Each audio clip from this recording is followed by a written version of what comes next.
Assalamualaikum warahmatullahi wabarakatuh. Baik lagi bersama gue Sarifudin Muzaki ya kan. Jadi Sogai WhatsApp baik lagi di channel gue ini yang ngejelas ya.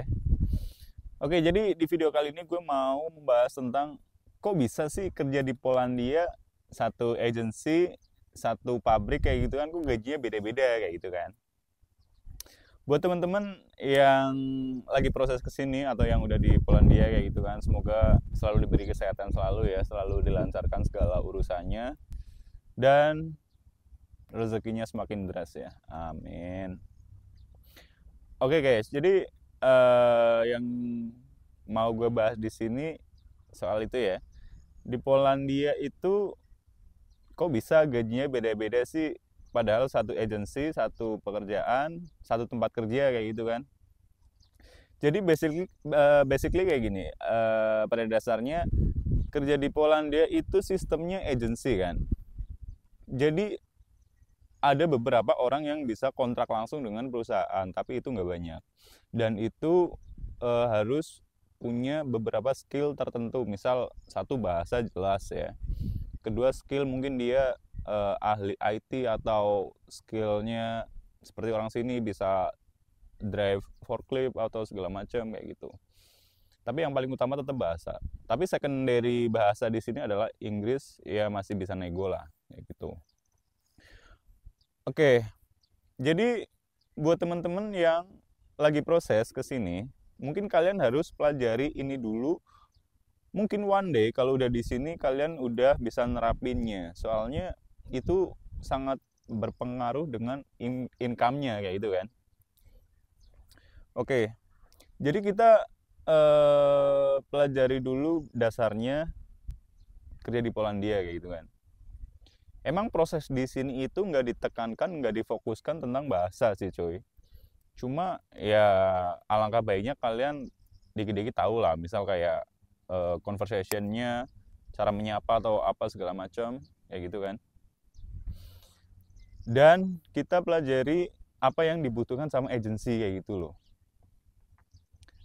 Misal gue lagi kerja nih di satu agensi kan, dan agensi menempatkan gue di dalam satu pabrik kayak gitu loh. Dan pabrik itu eh, membutuhkan satu divisi yang eh, kelihatannya berpengaruh, tapi juga untuk income-nya beda sama yang lain kayak gitu loh. Dan biasanya yang berbeda di sini itu adalah bagian cleaning atau as cleaner kayak gitu loh. Jadi kalian misal kerja di tempat pemotongan ayam atau daging atau sapi atau segala macam yang tingkat hygiene-nya itu tinggi cuy. Jadi pas pabrik itu membutuhkan staff tukang cuci mesin, kalian kalau misal sanggup ya boleh ambil tawaran itu kayak gitu loh. Tapi biasanya segala sesuatu ada resikonya cuy. Ketika lu jadi seorang cleaner ya, otomatis kan yang dipakai di sini tuh bahan kimia semuanya, kayak sabunnya lah apa segala macam, chemicalnya kayak gitu loh. Itu maybe ada yang keras di kulit, ada yang enggak, mungkin aromanya agak nyengat apa segala macam, itu udah resiko kayak gitu loh. Dan ketika lu jadi cleaner, biasanya itu emang gajinya beda per jamnya. Kalau misal sepengalaman gue ya, jadi seorang cleaner itu pertama masuk kerja jam 6 sore misalnya. Kerja 12 jam, jam 6 sore itu masuk, balik jam 6 pagi. Biasanya itu cleanernya itu ikut kerja dulu kayak yang lain normal kayak gitu kan, jam 6 sore sampai jam 12 malam. Tapi ntar ketika jam 12 malam sampai jam 6 sore itu biasanya mereka bersih-bersih mesin yang udah stop line kayak gitu. Sepengalaman gue, ada yang kayak gitu. Tapi tergantung kebutuhan dari factory-nya juga, pabriknya juga, kapan mesin ini harus dicuci kayak gitu. Dan schedule seorang cleaner itu juga nggak nentu, kadang yang lain off, yang lain libur itu dia masuk kayak gitu loh. Jadi tapi kalau misal kalian ngejarnya income, ya itu bisa jadi opsi yang lumayan kayak gitu loh. Soalnya waktunya sama, gaji yang kita dapat selisih kayak gitu kan,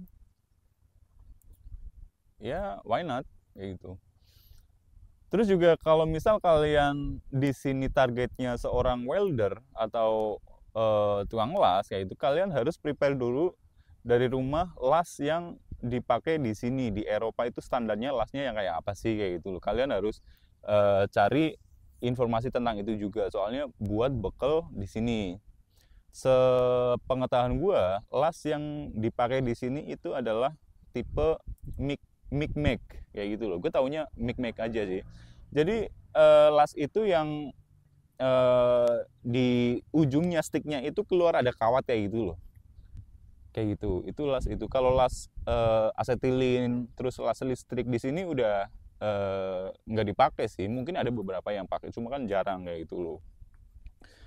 Terus juga mungkin kalian kalau misal ngejarnya di sini sebagai driver forklift, kalau forklift di sini sepengetahuan gue juga ada dua tipe, elektrik sama konvensional.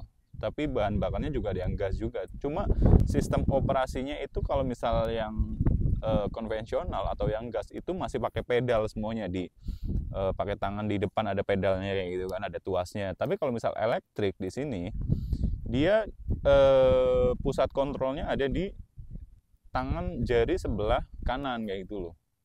Jadi forklift kayak gini kan, ini kokpitnya, terus di sini ada kayak pusat kontrolnya kayak gitu di tangan kayak gitu.